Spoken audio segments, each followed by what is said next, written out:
I'm Dave Sterlace. I'm the CTO for ABB's technology in data centers. So glad to be here. We focus on the electrical engineering portion as well as infrastructure management, primarily on the facilities side.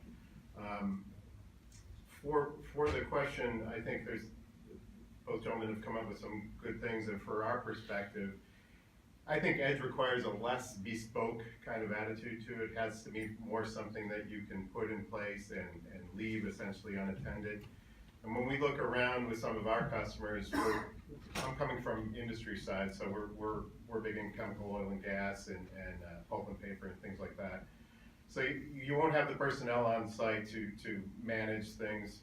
We do have to build physical infrastructure for this stuff, so it does have to be a more robust construction, things like that. It has to be somewhat bulletproof, it has to be able to be remotely managed. But more important than that, the sheer scale of some of petroleum cracking plant, for example, from our process business, we know that there'll be 12 or 14,000 alarms a day. And how do you deal with that? And how do you manage that?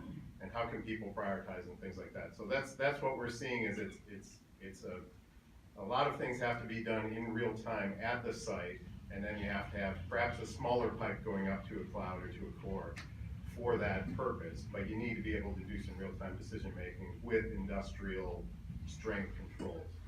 And it's been mentioned before, but we really have to wrap all this stuff not just in physical security, but also with cybersecurity. I think key to that is we spent a lot of effort in the first step is digitizing the information, and then the second step is making some sense of it, and then the third step is the business transformation type stuff.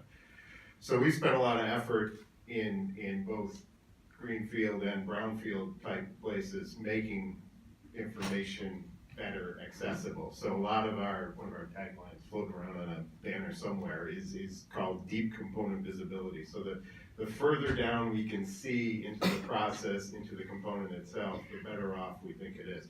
And with that comes you don't want a management stack, and think of something simple, okay, a circuit breaker, you don't want it to have a separate device on it to talk to the switchgear, to talk to the building management system, to talk to whatever business process. You want to be able to have, first of all, decision making at that low level.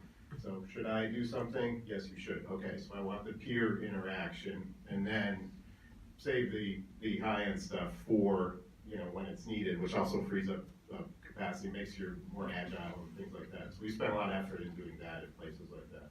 And if you look at I could call it an analogy to the power grid we were talking briefly about.